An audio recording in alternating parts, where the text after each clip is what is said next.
Hey, what's up, team? So this is yet another episode. We get Ray back. We've got a brand new setting. So if you don't watch the video usually, just take a look and see what you think. Let us know your thoughts. It's cool for us. We worked really hard on it. And today's episode is really interesting. So I call it Ray's Revelation with a bit of coaching from myself.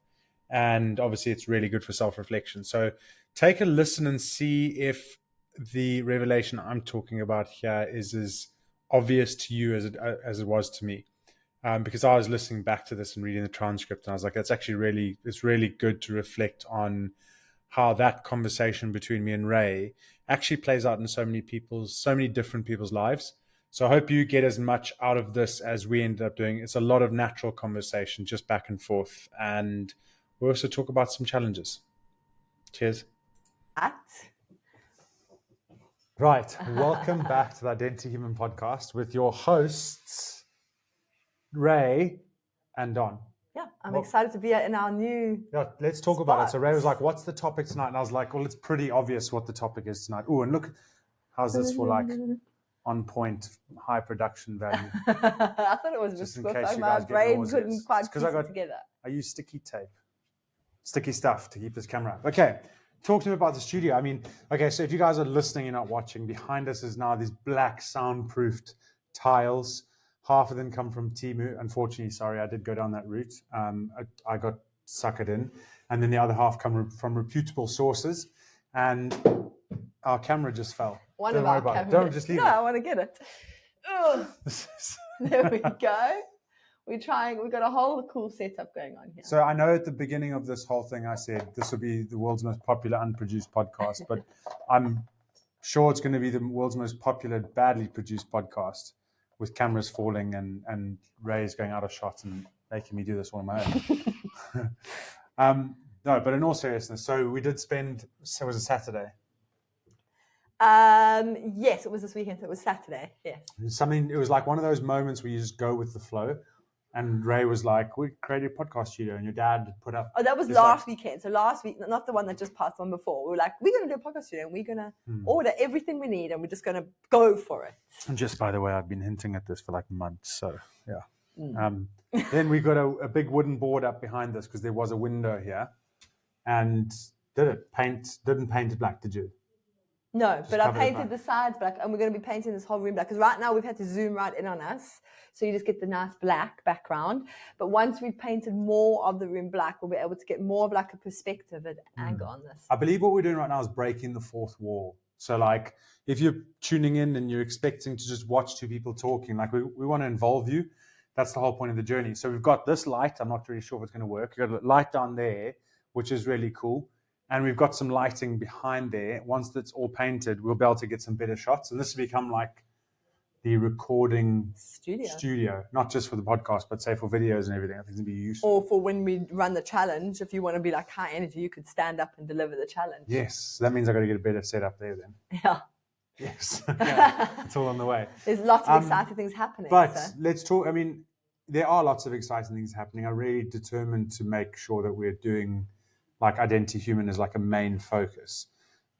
We've got a couple of iterations. We've got some really cool legends that are in the community already. So a shout out to all of you that do listen.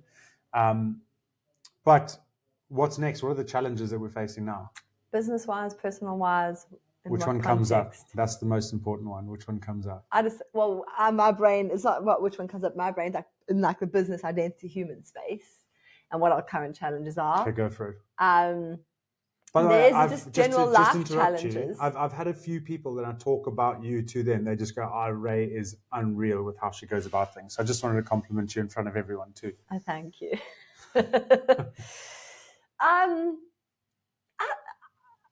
I'm trying to think. For me, if I had to like summarize where we're at as a whole, not just focusing on Identity Human, it's the same of the usual, but it's like we are continuing to push ourselves despite discomfort. And I suppose that would be the theme, like pushing despite discomfort, despite fear. And it's funny how fear shows up in all these unusual ways. And we have other friends who are starting businesses and watching them and being like, trying to point out to them that maybe fear is holding them back because fear shows up in unusual ways. I've been trying to start up a YouTube channel for my accounting stuff, How's that and going? boy, has fear shown up. And can we just focus in on that for a moment? So that would be the theme. Yeah, we can explore this theme, because for me, River, it's been a big theme of the same of the usual, but just really being aware and noticing how fear and I don't want to use fear, because people think of fear of feeling scared, and I'm not talking about feeling scared, because you may not feel scared in your body, but it's resistance, and that is fear. And so it's the way these chimps in our minds will play tricks, and I've just been almost like third party viewing my chimps completely pulling me off of track of what I want to achieve. And I go a few weeks off of track, say on my YouTube channel, and then I look back and I'm like, damn it, they got me again. Because it's just, and it's like fear-based. You find any excuse. You even fool yourself that you exploring this rather because it's going to be better, but actually it's pulling you from your original intention. But you still haven't touched on what I want you to touch on. Which is, okay, but that was. Because you know where I'm angling, right? It's me doing the YouTube videos. Yeah. Well, I was saying to Don, we've been doing this podcast and I've been co-hosting it with Don for a while. So I have no fear in sitting here and chatting with you about life, about like the things we're working on and everything to do with Identity Human. But despite me being a qualified chartered accountant running, I have in my one accounting practice, I have 8 people. In my other accounting practice, I have 5 people looking after businesses with a multi-million-pound turnover and doing some pretty cool stuff. When I sit down to record some basic videos on how to use Xero and just do basic bookkeeping, all the fears of doubting who am I to be doing this? There's people who are better out there, better placed to be doing this than me. Watching the top performing videos in that category and being like, there's just no point in even starting, because I'm not going to be able to do it as well. And this is what I was alluding to leading up to, is like the fear and then you start to think, well, maybe I'm not giving enough value. So you start to fool yourself into thinking you have to just throw the kitchen sink at it, when actually you just need to pull yourself back to basics. That's like one of my experiences. But it's funny, all these routes that my chimps have taken me down, anything to stop me committing to this promise I've made to myself of putting 100 videos out there. And it's extremely difficult. Comparison is the thief of joy, as they say. But you still haven't touched on what I want you to touch on, which makes it entertaining. Oh, have I not touched on that? No, because I think that was very good, actually. It was very smart. But there was a certain reflection that was very smart, what you said. It was like a really well summed up. And I think everyone's going to relate to what you said. But there was a certain reflection that you had when you were delaying your YouTube videos in comparison to a certain dear loved one. Oh, to you? Yes. No, but it was funny because at the time, so when we started Identity Human, I was reflecting on this about a year ago. We were doing it for about a year. And then when we came to do our first launch and said, right, let's actually put a program out there, I would be like, okay, Don, I need this video, this video, this video. And you would just be like, I'm like, no excuses. Just give me the videos. Just deliver the content. And it wasn't even that. Put a program together. I don't want to hear it. Why is it so hard? Why is this taking you so long to do? Just make the videos. And I was trying to explain and you were like, no, but I feel ridiculous. Like almost, just go for it. Not like as an outsider looking in, but as the non-expert. Like, I'm not the one delivering the content of the course. I can look at it and be like, it just needs to include these very distinct things. But I think the closer you get to the subject as the expert, we have this really cool visual we've now created of these triangles. So if you're not watching the video and you're listening, picture at the base a normal triangle with the fat bottom along the base, pointing upwards like a pyramid. Don't picture a fat bottom. What she means is a good foundation. Picture a pyramid drawn in 2D, and on top of it, an upside down pyramid where the 2 points are touching each other. Now, Don, and I mean, I think it applies to anyone with an area of expertise, but also it applies to Don and my personalities, funnily enough. Whereas I am very much like the bottom pyramid, where I will take a whole body of just generating data. I'll take a whole body of information and be able to fine tune it to a point or an action that needs to happen. Don's really good at taking one point and just expanding it. And I'm like, wow, how are you impressively so exploring this topic in such depth and breadth? And so as a general like way for your brain, you are like expand on topics, whereas I like that bring them inwards. But then I think if you then look at when people have an area that they are the subject expert in, I think what we do is we always end up being that top upside down pyramid where we can see everything and that needs to be covered. So we just kind of expand outwards and we're like, it should have this and this and this. But you forget that when people are starting out, they need you to start at that point. They need you to start with the basics and not try and pull in absolutely everything you know. And I think it's driven by fear. It's driven by if you don't show them everything you know, if you don't show them all the potential, that you're doing them a disservice or that you are not going to be seen as valuable enough. But you have to realize that it's sometimes starting at that simplistic, basic level and demonstrating to them that you can teach them their foundational knowledge that it actually has more value for them at the end of the day. And I'm saying this is very easy to talk about, but when you come to actually deliver that content in whatever form it may be, so we obviously do videos and courses and training, you might just have it in your workplace or in some other context. It sounds so simple what I'm saying, but boy, do I don't like the chimps come at you and just be like, well, who's going to find this valuable? And I think that's a good reminder, because I was thinking like one thing that's really helping me is those two analogies of like, if you had the cure for cancer, would you stop when someone didn't believe you?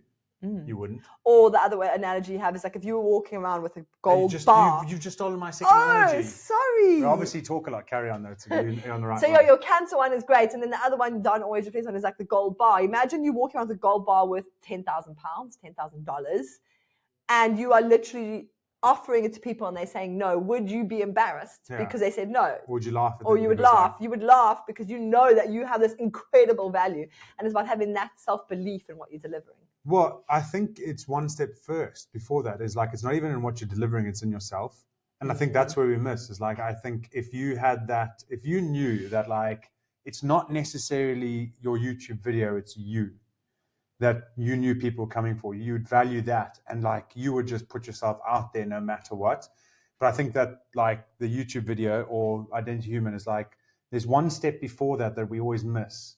So we try and build up all this confidence around that next step. And what we don't realize the whole time is that what we need to focus on is the gold bar that you are. So it's the same with fear-based. Is like, because we've identified that it's fear. It's because the fear is that even if what you've got there is good, what are they going to find out about you? And then they're going to get an insight into you. So then you're like, okay, well, maybe we'll delay it and maybe we're not going to see it because I'm not good enough and they need to go that way. But if you believed everything about yourself and you had that gold, how much more confident would you be to go into anywhere and go like, well, this is my value. Do you like it? Yes or no? No. Okay, cool. I'm going to go somewhere else. But we're too far off and we'll go, this is my value. Do you like it? And they go, no, oh no. I'm going to go and become copper maybe, and you're like copper.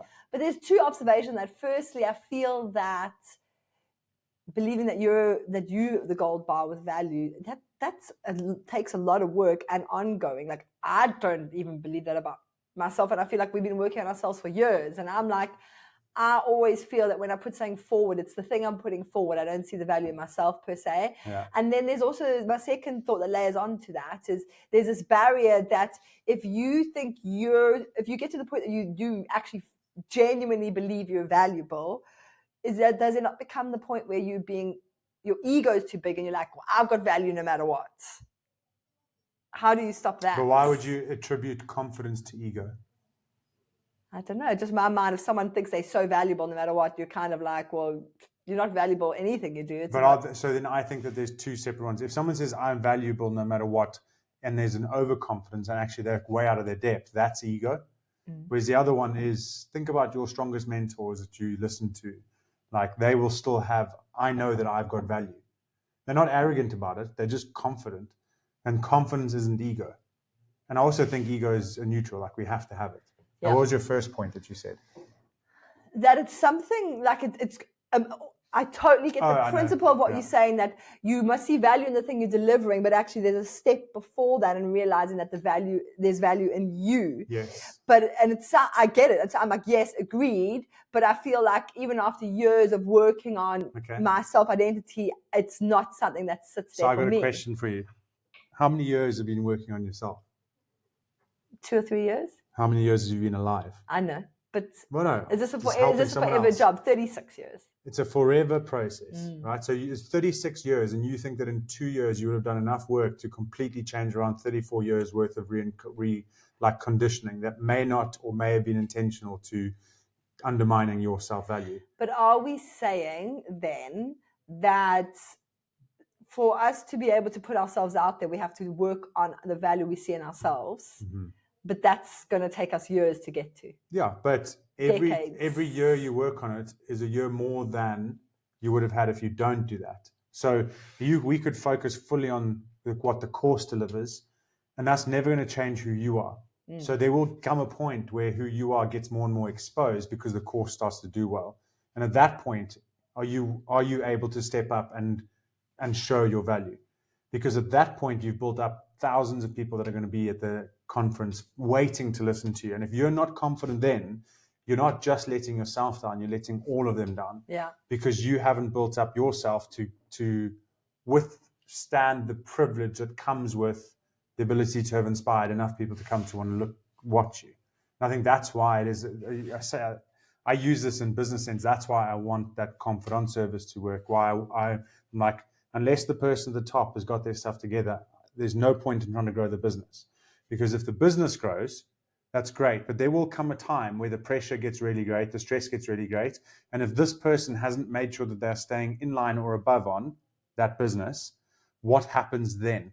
When you now have 500 people as employees that are relying on this person to make the decisions they need. And your marriage is falling apart, your health is awful apart because you're not looking after your body. Yeah. And that we can so easily go, but we're just working the business. You don't have to worry about yourself. Yes, so you make your £1 million, you make your £2 million. But what about, and this is where I sometimes have my own, I wouldn't say fault, it's like the unrecognized approach, is I'm looking at like in 5 years' time, you're not going to be successful if you cannot keep up with what you built. And so why you have to focus on yourself more than anything is because the person you become allows all this other stuff to happen a lot easier. Yeah. So it's like that spider versus moth analogy that we use. Like you want to build your web and make sure that your foundations are great so that if a moth comes along, you can catch it. You don't want to go along just giving your all to everything else except yourself. Okay. Does that make sense? Yeah. And you reminded me of the phrase that always has stuck in my mind for the last few years is that like people, they always talk about you shouldn't always work in your business. You should work on your business. But actually there's a whole step there that like actually you should be working on yourself. Because if you grow yourself, then your business will grow with you. You'll be able to kind of like you just said, like support your business as it grows or your. Well, what is the difference between someone that is actively working on their business and someone that always says, I don't have time? Just they are so much more calm and in control, and their business just grows in a much more just like controlled, longer lasting manner. So they're just more aware that they haven't worked on the business in a while, so they create things that allow them to go, oh, I'm recognizing I've been working in the business too long, so I have the ability to pull out. Yeah. It's those people that have worked hard on themselves because they create the awareness of busy isn't good, and it's not an excuse to be busy. Yeah. And I think that's the point of raising yourself up, is you have to have the discipline for yourself to have the discipline within your business. Because a business, I know you're going to say something. A business is always an extension of the person. You said it to me when I started 100%, gas. yeah. And if you think about that, if the business is an extension of the person, then the most important part of the business is the person. And something that I always think of, because you asked like as a general update, is like to just remind yourself, anyone listening to this, of circular thinking. Because I know there's things that I've worked on myself, like very hyper-focused areas in my life, like for the last 3 or 4 months. And then I'll get really, like I will suddenly for a week or two just slip back into my old ways. And I always just find it so, it's like almost loving yourself, being like, okay, this is circular thinking. I'm just going back to my default and recognizing it and not feeling like, oh, what was the point of all of that? But I'm going to actually just keep elevating to the next level. And that, I think, applies to any of this working on yourself. You have to remember that you're going to slip back to, you're going to feel like you slip back months or years sometimes. But that's just the circular thinking pulling you back, and you must just, the circle will continue if you keep working, and you'll get lifted out. So that is, you asked for an update on where Actually, that's, I would say, the overarching theme for me. But let's talk about you and where you're at with what are you working on at the moment? No, let's not talk about me. No, I'm fine. Muso-gi 101. What does Muso-gi mean? Muso-gi is an ancient Japanese principle or warrior principle where you take yourself out your comfort zone once a year in something big that stretches you, that creates growth. So it's like sharpening the axe. So my current Muso-gi is Project Thor. Okay. Project Thor is trying to get myself as close to having the body shape as Thor or Chris Hemsworth. I'll take either by the end of the year. Okay. Which with that comes a six pack. With that comes things that like would represent, and that's what it represents, is discipline, represents consistency, represents the fact that I'm not used willpower, motivation, that I've just been able to go and follow a structured program. So I've got Pete to help me out with the program. So we like last week. Pete is my best friend in London. And he is, I'd argue, the world's best coach with how he approaches things. So he is, it's his thing. And he does help actors get their bodies ready. Actors, he's like, honestly, every single day. He basically will start up a gym in London. He works for a company called Gymnasium, set the culture, set the tone, train the coaches, everything, and then move to the next one. And so that's his thing, like really high standards and joy and encouragement and life and energy. So he's given you this program. Yeah. It's like a 9-10-month program. Yeah, by end of September, we should be there and thereabouts, but currently in a bulking phase. Which Don's loving. He's got images of fat I'm not Thor. sure I am, fat Thor phase. I'm not sure I'm joking about the fat. That was tongue-in-cheek. No, but it is fat Thor. No, tongue-in-cheek that you're loving it, because he said last night, he said to me, my alpha chimp feels like it's being punished. Your alpha, or you call your main chimp alpha. Yeah, alpha. So where alpha's like constantly wants to like eat, not that chimp who wants to eat unhealthy and not stay on track is now getting force-fed food, and now he's like. So okay, I'm sorry. Let's go back to fasting. But it's fine. It's a funny process. I said I'm just going to have to commit to this. I've told Pete that no matter what, I will do what he says. So I've stuck to foundation building. Then it was 4 weeks of gym, and last week was 5 weeks. 5 days of gymming, which meant that like on Friday or Thursday, I had to get up at 5 a.m. and go gym, which is cool. Like but I don't feel like I'm in a phase where I'm having to use willpower and discipline to do it. Like I just pitch up and go. And it's something that no one ever speaks about, and I don't know why. Never speaks about? No one ever speaks about the fact that it's not, like I'm not instilling discipline within myself. I'm not using willpower to do this. Like it's just... I just pitch up. It just is. It just is. There's no willpower. There's no motivation. There's no discipline. I just know that I'll decide it's time to gym and I'll go. There's no like me going, I really don't want to do this. And then like, there's times when I'm tired. But that's driven because you're not focusing on you're not making a decision to gym or not. Yeah. When you knew you had to gym, it wasn't about do I gym or not. Your focus is on the 5-year vision of yourself, or the Thor at the end of the year. So that is happening. That decision, that's been made. So you know that these building blocks have to happen to get to that end point.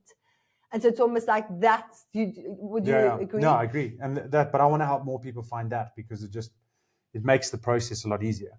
If people can find that thing that they stop. It's acceptance, and you have to recognize when you're in a place of fear versus when you're in a place of love, and acceptance comes with it. And like it starts to flow. And that's where I'm at. And I think I'm really enjoying that process. Like I'm enjoying eating. I'm enjoying the food that you're making too. Like you've fully committed to it too, which is great, because it does help. Like I always say, you've got to, when you're doing a challenge or something for yourself, you've got to make sure that the people around you buy in. Because if you were saying, oh, there's no time to gym, it would make it really hard to keep this up. Yeah, because at the same time of Don realizing that he was entering a bulking phase per Pete's program, he committed to doing 30 days of no gluten, no dairy for me. So he starts in the first few days of his phase. Accountable to his, He starts sending me pictures of these protein bars that he wants to eat. And he's like, does this have gluten? And listed in bold, the first ingredient is wheat. I'm like, yes, wheat is gluten. So I was like, don't worry, I'll help you. I will make homemade protein bars and homemade. I've been baking about like 8 recipes a week to fill up your quotas on 4,000 calories a day. Yeah, I've started to try and do calorie counting, but it's really hard because you've got to essentially, if you want to be precise, you've got to weigh everything, you've got to pre-prep it, and we've tried, but at the same time, I want this to be raw and authentic.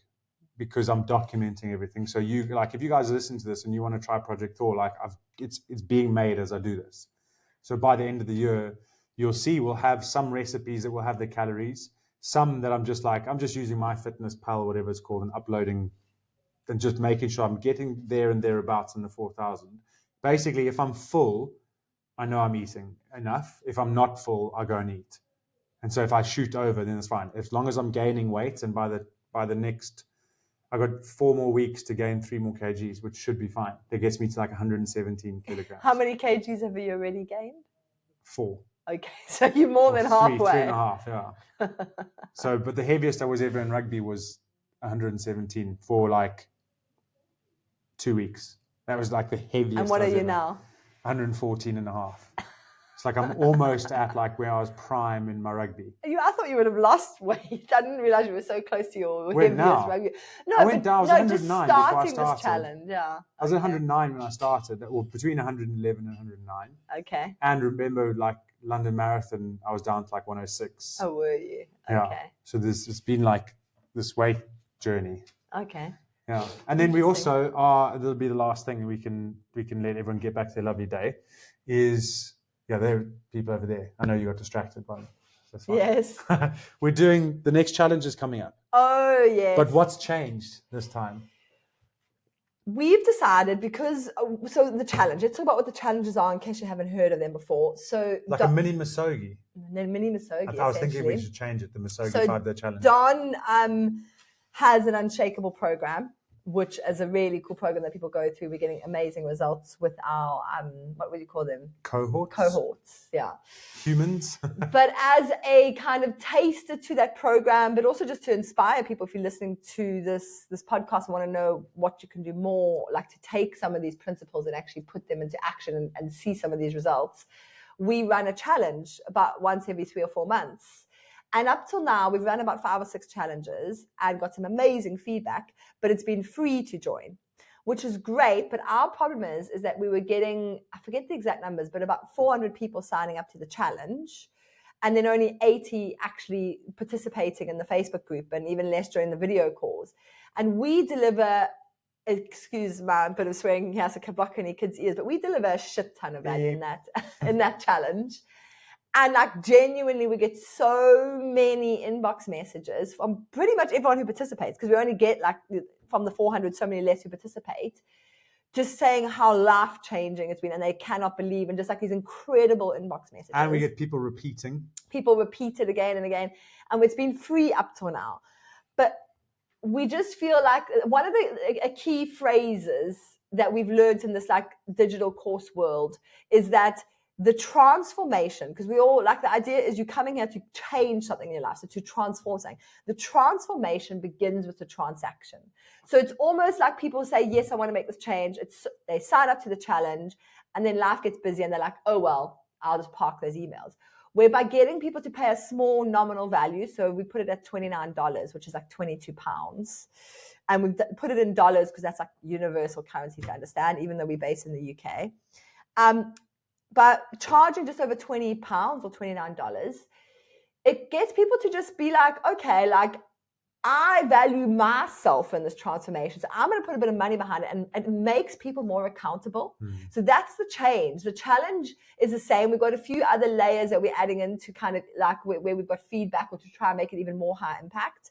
But the key thing is here, we're like, if you are going to commit to this, like, put a bit of money behind it, and we don't make any money off of it by the time we've run by the time we've run ads and got people to trickle in and all the other costs in running it. So it's the amount we're charging is not for us to make money from the challenge. It's that people actually put value behind this commitment. That being said, it would be amazing if we got so many people through it that we would make money off it, because there's so many things that I want to do with that into human. That unfortunately that we live in a world where you have to make money off of it. And I want people to commit. I want people to know that like if they've said they're going to be there for a 5-day challenge, they're on, because they'll be getting that much value. And yeah, if there becomes a big challenge community, I've got like 10 challenges waiting they're literally in the draft mode on Identity Humans Amazing. platform, because First I'm hearing of this. yeah, well, this is what happens when my brain gets time to think. When your brain goes like parenting expanding challenges, triangle. business challenges, like personal growth challenges. There's there, and I'm just like, but those will come, Mm-hmm. and those will get tested. So I want to like fully indulge in Identity Human and put those things out. But it starts with this. So we've already got someone on board. We've got someone that's bought. We've only put the ads out yesterday, which is it's positive. Yes. And I'm really excited to see where it goes, because at the end of the day, we put in so much energy to it. But I look like those 5 days, it's almost like a sprint, isn't it? It is. It's really fun though, but it's intense. I got we do Zoom into Facebook Live, so that if you don't have Facebook, we've got you covered. And I've got 3 screens at my computer, and so I've got some of the stuff I'm presenting on the right screen, the video with the chat on the mid screen, the Zoom on the left screen with another one that splits into this one. So I've got to do 4 different things. And caveat where Don says it's intense. If it's not intense for you, it's intense because Don and I put so much energy into it to give you that energy. So people talk about this incredible energy they feel from this experience. And so we are, and especially Don is giving of himself so that you can basically soak up and experience if you want an accelerator in your life to bump you forward because you feel stuck, then this challenge is for you. Your commitment when you join is watching a 40 minutes, so less than an hour live. 30, more like it. A 30 to 40 minute live for 5 days in a row. So you're literally looking at 2.5, 3 hours of videos across the 5 days max. And then doing there's about a 10-minute piece of homework each day. And that's the only commitment. But the transformation that people experience from this, we've been shocked at the messages we get from people, at how much it's... shocked. I've been shocked the fact that people take their time. The fact that 5 days... Camera fell again. I know, that was the noise. The fact that 5 days can make such a difference to people's lives. Yeah. And that's where I suppose what I do want to say is, why do we put so much effort and time into it? And I think it comes down to the fact that I'm doing quite a big behavioral initiative in business. Mm-hmm. And I see it in friends and business. I interact with so many different people, and everyone's kind of got these same issues. And I'm just on the other side of it, I'm I know how to help you. I know how to help you because I know that person is recently married, they have kids, or they're a really good human being that has just got themselves into a situation where they just feel like everything's is out to get them. Yes. And it's not. And it's the answer is right there. And I would love to have everyone that I interact with, plus more, plus referrals, plus friends, just streaming everyone into this 5-day challenge, because it's not necessarily just about that transaction. It's about who else gets that supply chain of that transaction is something that I focus on all the time. Who is that husband going home to? Who's that wife going home to interact with? That's going to help them pass that positiveness on, or that energy on, that where they've been going through the motions, or if you're listening to this and you are really stuck on something this and you feel like fear has got you, what if this 5 days could be the Kickstarter to you getting out of that loop that you've been in for 5 years, 2 years, 1 year, even if it's been a month? Why wait any longer? And I think that's the point, is I know we've seen the transformations. We're going, here's the gold bar. Just come and take the gold bar. That's what it is. And I really would love, if you're listening to this and you know someone else that has said to you, just listen to the little signs. I'm really busy. I can't do that. I'll do that when I'm stuck. I'm stressed. Stuck. Yeah, I'm stressed. Or they've just messaged you I'm really not feeling it. Just get them to come on. Just get them to just give them a gift of doing it. It'll be the best gift you could ever have given someone, and they'll always thank you for getting them on the challenge, because you were the person that cared enough to not buy them a 6-pack of beer, a vape, or food, or I don't know, a present that would last them a month of joy and then never seen again. This is the kind of, say, even if it's a gift for yourself or someone else, the investment. This is something that will last you a long time. And yeah, I want to get you in on that. So come in on that. Awesome. Yeah. So a 5-day challenge. It starts on the 21st of March. I think it's Friday, the 21st of March. Yeah. First live will be on the Thursday night, though. The 20th of March, yes. And so you have until then to sign up. If you go to identityhuman.com, that's where you can find all the details. Even if you just want to have a quick browse and squiz and see what it's about, have a look. And we hopefully will see you on the inside of the challenge. We will see you there. Ray, thank you so much for being here. I really appreciate it. Nice to have you back. Was you taken by surprise? I've had to do 2 guest recordings and you haven't been there by my side. Oh, I'm sorry. Thank okay. you. Thank you that I couldn't be there. That's fine. But thank you for this. I know this is what I've been working on. Oh, and by the way, one of the kids decided to be funny too. Has taken like a bite or a chunk out of it already. I think it's a pinch. You can see where their thumb would have fitted, and another one. So the kids are already leaving their little fairy dust in our studio. We wouldn't have it any other way. Okay, well, thank you very much. Any closing remarks? No, nothing. Okay. I enjoyed Great today. update. So remember, I'll work on me for you if you work on you for me. And I got the shirt on Ubuntu. We are who we are through others. Have a great day.